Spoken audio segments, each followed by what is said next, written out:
Eh bien bonjour à toutes et à tous, ici The Marvelman. Aujourd'hui on se retrouve pour parler tout simplement de l'histoire des Kree dans le MCU, tout ce qu'on sait pour l'instant dans cet univers, à travers évidemment tous les médias canons, donc les films évidemment, quelques séries et aussi quelques comics qui font partie du MCU. Et on va donc retracer évidemment leur histoire, globale, hein, pas que sur des Kree en particulier, mais sur le peuple en entier, et voir un petit peu leurs spécificités évidemment, et éventuellement leur avenir.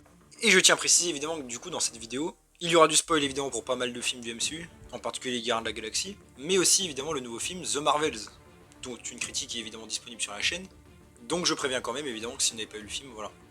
Et la plupart d'ailleurs de l'histoire va se concentrer en particulier d'ailleurs sur Agent of Shield, donc si ça intéresse certains évidemment et que vous n'avez pas vu la série, bah méfiez-vous, puisqu'on va en parler du coup.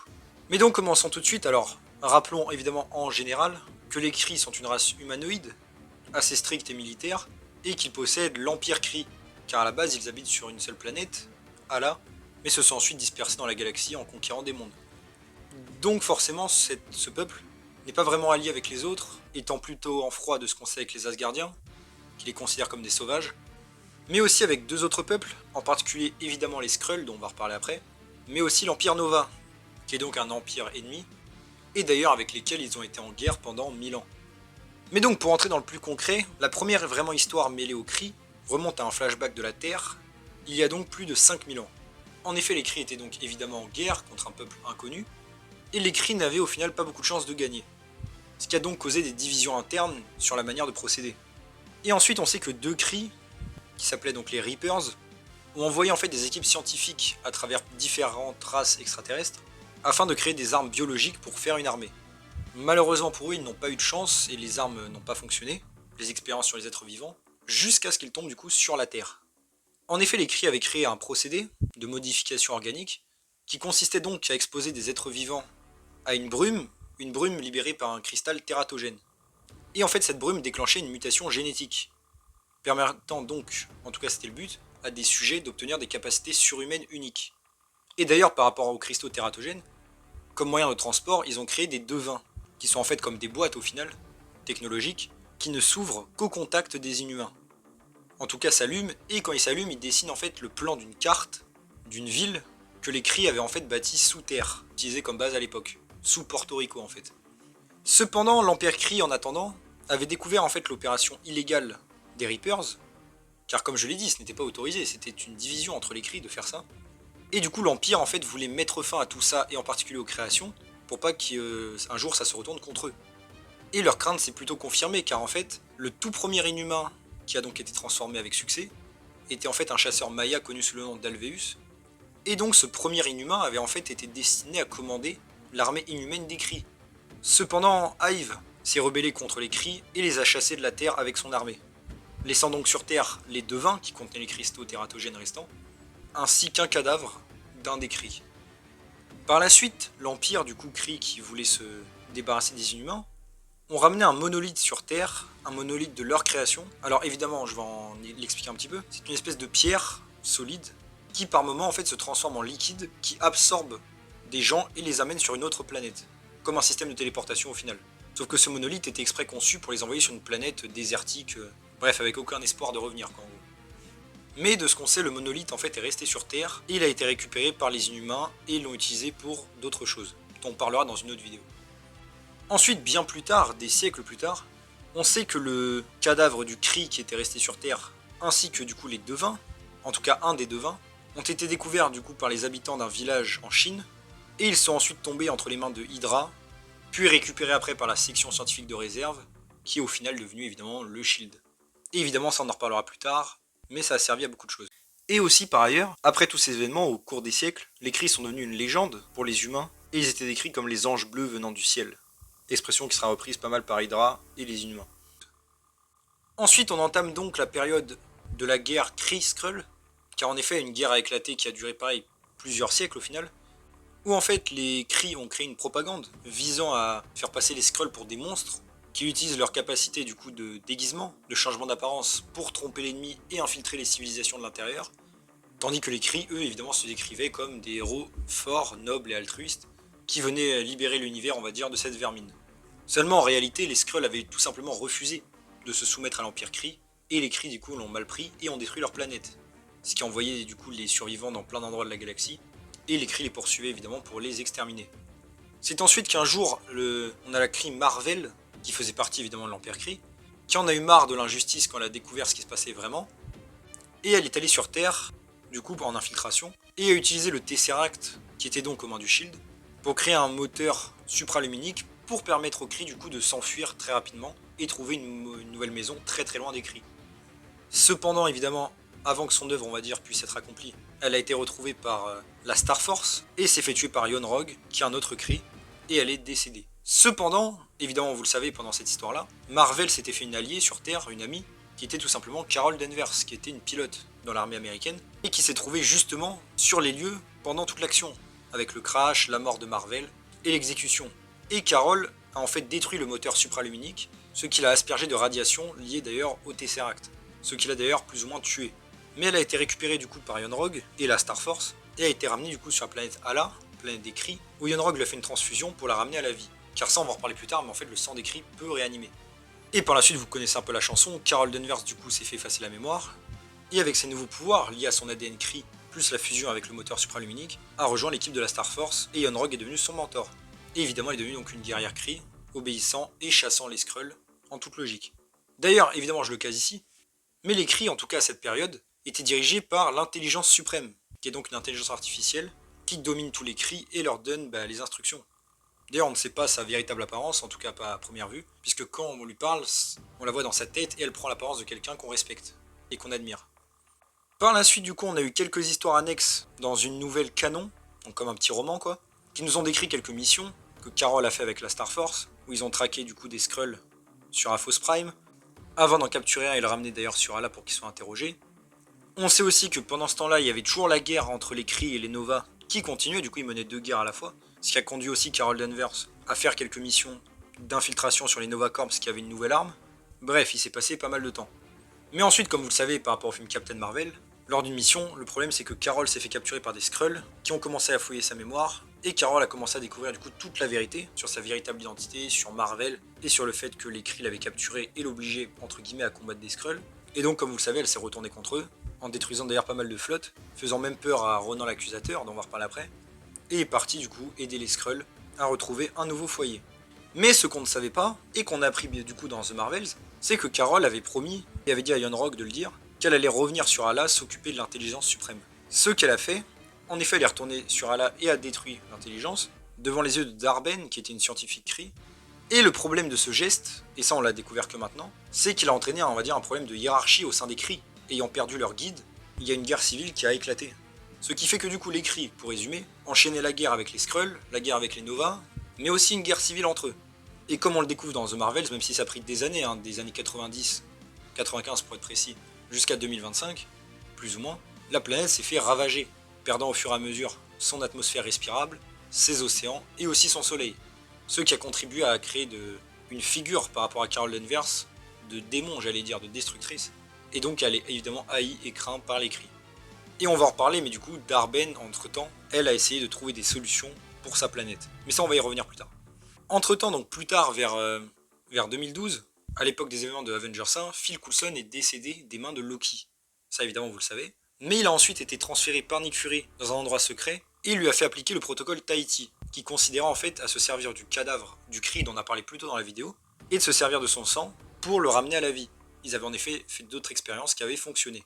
Le seul problème, c'est qu'il fallait lui effacer la mémoire, car certaines personnes deviennent fous avec le sang du Kree. Ils commencent à graver des choses dans tous les sens, des symboles de l'écriture Kree qui est en fait le plan d'une ville. Ce qui va d'ailleurs mettre par la suite Coulson et son équipe sur le chemin des Inhumains, mais pareil, ça on va en reparler un peu plus tard. Ensuite, on passe en 2014, date à laquelle les Kree et l'Empire Nova ont fait la paix, après comme je l'ai dit plus de 1000 ans de guerre. Le nouvel empereur Kree a donc cédé, signé un traité de paix. Cependant, ça ne plaisait pas à Ronan l'accusateur, un autre Kree, qui refusait ce traité de paix, car ses parents, on va dire son père, son grand-père et tout, avaient tous fait la guerre, et pour lui c'était un déshonneur évidemment de faire la paix. Il s'est donc allié à Thanos, promettant du coup de lui récupérer l'orbe de Morag, qui contenait la pierre du pouvoir, en échange de forces nécessaires pour anéantir Xandar, qui est donc la capitale de l'Empire Nova. Mais évidemment, vous connaissez le film, Ronan s'est emparé de la pierre du pouvoir et a décidé lui-même d'aller détruire Xandar, mais il s'est fait arrêter par les gardiens de la galaxie, qui ont réussi à le tuer et à sauver Xandar. Même si une faction des Kree encore une fois, refusé le traité de paix et les considérait toujours comme des ennemis. On a ensuite eu un événement quelques mois plus tard, sur Ala, la planète des Kree, qui était en fait le commencement de leur destruction, avec l'expansion de Ego, le père de Star-Lord, qui avait disséminé des graines un peu partout, dans plein de planètes de la galaxie, et qui commençait du coup à tout envahir, mais évidemment pas, et vous le savez, vous avez vu le film, les Gardiens de la Galaxie ont réussi à empêcher cette expansion, et les Kree, par la même occasion, ont été sauvés. Ensuite on passe en 2015, dans la timeline, lorsqu'un Kree nommé Vintak est venu sur Terre, car il a en effet remarqué qu'un des devins, vous savez la boîte qui contenait les cristaux tératogènes pour les inhumains, avait été activé. Il est donc venu sur Terre, considérant les inhumains comme des abominations, et craignant du coup si l'Empire Kree découvrait ce qui s'était passé, il s'infiltra sur Terre pour tuer quiconque s'était transformé en inhumain.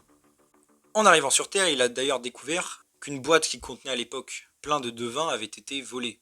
Et il a ensuite été poursuivi par une autre extraterrestre bien connue, Lady Sif, d'Asgard, qui avait donc détecté une présence Kree sur Terre et qui avait été envoyée en mission. Elle est d'ailleurs tombée sur Phil Coulson et son équipe qu'elle connaissait déjà par rapport à une autre mission qu'elle avait faite. Sif d'ailleurs qui avait perdu temporairement la mémoire. Et quand tout commence à se dessiner, ils arrivent à appréhender le Kree, Vintak, qui leur explique donc l'histoire justement des Inhumains et sa présence sur Terre. Après ça, il a découvert du coup que c'était Sky qui était une inhumaine parmi l'équipe, et il a réussi à convaincre Sif de l'aider à la tuer car c'était une menace trop dangereuse pour la Terre mais ainsi que pour l'espace en général. Cependant, les agents du SHIELD ont réussi à neutraliser Vintak en lui faisant perdre la mémoire avec son arme qui arrivait justement à effacer la mémoire temporairement, et réussi à convaincre Sif du coup de laisser Sky tranquille et qu'elle arriverait à contrôler ses pouvoirs. Sif ramena donc Vintak à Asgard avant de le ramener sur Ala plus tard.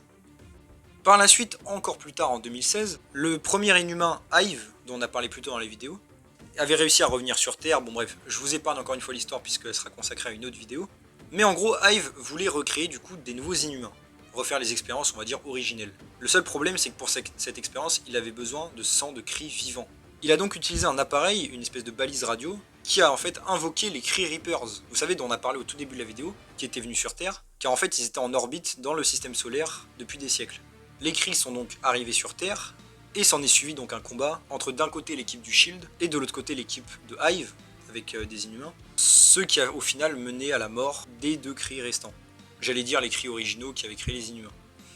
Ensuite, plus tard, pareil, en 2018 cette fois-ci, on a découvert qu'en fait, il y avait une organisation qui s'appelait la Confédération, qui regroupait plusieurs races extraterrestres, y compris un Kree, qui s'appelle Tarian et qui faisait partie de la maison des Cassius, une famille Kree assez noble. Et en fait, cette confédération, et donc les Kree au passage, avait donc signé une espèce d'accord avec Hydra, en leur promettant d'aider la Terre quand Thanos viendrait un jour s'emparer des pierres d'infinité. Mais en échange, ils voulaient des ressources telles que le gravitonium, qui est une matière dont on parlera peut-être dans une vidéo, et aussi quelques esclaves inhumains tant qu'on y est. Tarian a ensuite prévenu au passage Graviton, un autre personnage qui lui fallait plus de gravitonium pour pouvoir avoir une chance contre Thanos, et il a aussi essayé du coup de s'emparer de Quake, Daisy, donc qui est une autre inhumaine, en lui parlant à travers un dispositif, et lui expliquant qu'elle pouvait tout à fait le rejoindre et qu'elle vivrait très bien avec lui, cependant elle a réussi à se libérer et à s'échapper. Et on n'a ensuite plus de nouvelles du coup de Tarian.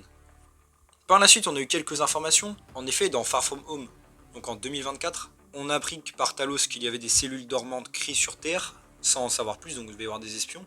Et dans Secret Invasion, on a appris du coup que les Kree avaient engagé des négociations de paix avec les Skrulls, pour la première fois. Et c'est ensuite dans The Marvels, du coup qu'on a enfin la suite plus principale, j'allais dire, de l'histoire des Kree, avec comme je l'ai dit, la découverte de Darben, et ce qui est arrivé à la planète des Kree, Ala, qui est donc presque en état de mort, avec comme je l'ai dit, plus de soleil, plus d'eau, et plus d'atmosphère. Mais donc la chef Kree Darben avait un nouveau plan. D'ailleurs, celle qui semble diriger les Kree est plus l'empereur qu'on avait vu dans les Gardiens de la Galaxie. Et donc le plan de Darben était tout simplement de retrouver les bandes quantiques, qui sont des armes très anciennes, que par ailleurs un Kree avait retrouvé sur Terre à l'époque, mais il semblait être mort, pour pouvoir ouvrir en fait des passages spatio-temporels, des brèches, et apporter ce dont la planète Ala avait besoin, donc d'un soleil, d'une atmosphère et de l'eau. C'est donc sur une lune que Darben va retrouver un des bracelets, le deuxième appartenant à Kamala Khan, dans le présent, et c'est là que va commencer évidemment l'aventure avec les trois héroïnes, Carol Danvers, Monica Rambeau et Kamala Khan, qui vont essayer d'arrêter Darben, qui va elle réussir à s'emparer du coup de l'atmosphère d'une colonie des Skrulls, alors qu'à la base elle voulait faire la paix et ramener les Skrulls même au sein de l'Empire Kree sans représailles, mais le problème c'est que Carol Danvers est arrivée, ce qui a du coup foutu en l'air, j'ai envie de dire, l'accord de paix. Je rappelle, les Kree ont une haine totale envers Carol Danvers, suite au fait qu'elle ait tué l'intelligence suprême. Et donc elle a réussi, Darben, à s'emparer de l'atmosphère de la colonie Skrull, permettant aux Kree sur Ala de pouvoir respirer de nouveau. Elle a ensuite réussi à prendre de l'océan de Aladna, qui est une planète pareil que Carol Danvers appréciait. Et enfin, elle a essayé de récupérer du coup le soleil de la Terre, mais elle a échoué du coup grâce aux efforts combinés des 3 héroïnes. Mais par la suite, Carol, qui avait donné sa parole à Darben d'essayer de réanimer le soleil de Hala, a accompli sa mission. Avec tout son pouvoir, elle a plongé dans le soleil et a réussi à le réanimer, ce qui a donc enfin permis au soleil de se lever sur Hala pour une nouvelle fois. Et la planète du coup des cris est sauvée. Et ne considère plus du coup Carol comme une menace, mais comme une sauveuse. Darben, elle, malheureusement, est morte avant d'avoir pu voir ça. Mais donc voilà pour l'histoire des cris dans le MCU à l'heure actuelle. Cependant, je voulais rajouter une petite histoire, on va dire bonus, d'un univers alternatif qui se passe en 2091. En effet, dans la timeline originelle du MCU, la Terre en fait avait été déchirée par un énorme tremblement de terre en 2018, et il ne restait que des morceaux, on va dire, de la croûte terrestre, et un endroit appelé le phare qui résistait plus ou moins à toute catastrophe naturelle. Et donc les humains, le peu qui en restait, étaient dans cette base. Cependant, les cris sont venus du coup à la station et ont rétabli l'ordre, et les ont réduits en esclavage, avec à leur tête Cassius, qui était un cri, et qui était en fait le fils de Tarian, dont on a parlé plus tôt. Et en fait, son père l'avait banni de Hala. Et à part ça, à part réduire évidemment les humains en esclavage, il les a tous fait passer par la brume tératogène, pour voir ceux qui devenaient inhumains, et par la suite, tous ceux qui ont justement réussi à devenir inhumains ont été vendus à d'autres acheteurs potentiels extraterrestres, pour qu'ils l'utilisent comme une arme, voilà. Cependant, les agents du SHIELD, qui ont voyagé dans le futur, ont très vite provoqué une rébellion contre les cris et en particulier Cassius, et ont réussi du coup à les déloger en tuant Cassius, et les humains ont repris le contrôle de la station. Mais comme je l'ai dit, c'est un univers entre guillemets alternatif, en tout cas qui n'existe plus maintenant. Et aussi on a évidemment d'autres cris éventuellement qui ont voyagé dans le temps, puisqu'on sait qu'il y en a qui se sont fait arrêter par le TVA. Mais donc voilà du coup pour les cris, leur histoire en tout cas dans le MCU. Ensuite je voulais parler un petit peu évidemment de leur spécificité, en bonus. Déjà bon c'est un peuple qui a une technologie extrêmement développée, avec évidemment des vaisseaux, des armes, que ce soit armes à feu ou même lames évidemment très puissantes, des missiles aussi. Mais ils ont également d'autres prouesses, j'allais dire, technologiques. Avec par exemple, j'en ai déjà parlé, le monolithe, donc une espèce de roche qui peut devenir liquide et qui les transporte d'un point A à un point B. On a aussi tout ce qui entoure, comme j'ai dit, les inhumains, avec les cristaux tératogènes, les devins, qui sont des outils biotechnologiques remarquables. D'ailleurs, ils ont même un produit dopant, fait exprès pour les cris. On a vu que Cassius en prendre et sa force était complètement décuplée. Et je soupçonne Ronan d'ailleurs d'en avoir pris, vu la couleur de ses yeux, qui avait pas mal de noir dedans, comme quand il prenait justement le dopant dans Agent of Shield. Et au-delà de ça, j'allais dire même leurs traits caractéristiques, avec le fait que par exemple leur sang peut littéralement ressusciter les humains. Ça s'est passé pour Carol Danvers, mais aussi avec d'autres personnages. En effet, les cris en général, eux-mêmes déjà sont bleus, vous le savez. Pas tous cependant. Et ils ont aussi, même si leur force varie, une force extrêmement supérieure aux humains, même si certains peuvent en effet être battus par des humains entraînés, mais certains peuvent résister à des Asgardiens comme Lady Sif par exemple. Et on sait aussi du coup que leur durée de vie est très élevée. Il suffit de voir Carol Danvers, et qui n'a pas pris une ride en plus de 30 ans. Ah et aussi petit truc cool que je rajoute, c'est par rapport à l'écriture Kree dont on a parlé, eh bien elle avait été introduite en fait dans Agent of Shield, et puis s'est retrouvée après dans les autres films du MCU. Donc évidemment ça fait un petit lien assez cool. Et donc voilà, je trouvais ça assez intéressant du coup d'en parler. Et par rapport aux théories d'habitude que je fais toujours pour le futur dans le MCU, honnêtement c'est vrai qu'à l'heure actuelle je n'ai pas vraiment d'idée. Car en effet après le film The Marvels, et j'allais dire le happy end pour la planète des Kree en tout cas, je vois pas trop l'intérêt, c'était un peuple là à la fin, avec leur presque mort de leur planète, avait quasiment lâché les guerres au final. Donc on peut littéralement imaginer qu'à l'avenir les Kree seront peut-être plus pacifistes, ou en tout cas ne créeront plus de problèmes. Et par rapport à, j'allais dire mis à part, éventuellement Carol, son histoire elle, je veux dire, ou éventuellement le retour de quelques inhumains, je ne vois pas vraiment à l'heure actuelle où les Kree pourraient revenir. Par contre c'est vrai qu'il y a un truc quand même qu'on n'a pas vu dans la MCU qui serait cool à voir, c'est les Sentinelles Kree, qui sont des robots surpuissants. Ils peuvent faire des champs de force, aller très rapidement, enfin bref. C'est des trucs assez cool et c'est dommage de ne pas les avoir vus, donc on sait jamais. Et pour rester un peu en bilan, c'est vrai que moi perso, j'ai bien aimé tout ce qui a été fait avec les Kree, en particulier dans Agent of Shield, qui a vraiment merveilleusement, j'allais dire, exploité leur histoire, bien plus d'ailleurs ce que l'ont fait les films. Et c'est vrai que je trouve que tout ce qu'il y a, j'allais dire, à raconter avec ce peuple a été fait, et honnêtement, je pense que, même si on ne les revoyait pas, ce serait pas très grave. Mais du coup, pour rester un peu en bilan, n'hésitez pas vous à me dire en commentaire, déjà est-ce que la vidéo vous a plu, est-ce que vous avez appris des trucs, éventuellement pareil, si vous avez des théories pour la suite, éventuellement sur des cris potentiels, sur qu'est-ce qu'ils pourraient faire à l'avenir. Je ferai peut-être d'ailleurs d'autres vidéos sur des cris en particulier, comme par exemple Ronan ou des choses comme ça, mais là c'était vraiment en général. Est-ce que vous avez aimé aussi ce qu'ont été les cris jusqu'à maintenant dans le MCU? Moi je dois avouer que oui, mais j'aurais bien aimé plus d'exploitation de l'intelligence suprême. Je trouve ça un peu dommage de l'avoir battu, on va dire, aussi vite. Mais à part ça, je suis assez satisfait. Mais en tout cas, voilà, j'espère vous avoir appris des choses. Je sais que la plupart des infos viennent surtout de séries et que la plupart des gens ne les ont pas vues à la base. Donc j'espère que voilà, cette vidéo vous aura appris des trucs. Et donc voilà, j'espère que ça vous a plu, donc si c'est le cas, n'hésitez pas à vous abonner, liker, commenter, partager, activer la cloche, à me suivre sur mon social et mon Discord, j'ai lien en description, et on se retrouve bientôt pour une nouvelle vidéo. Salut tout le monde.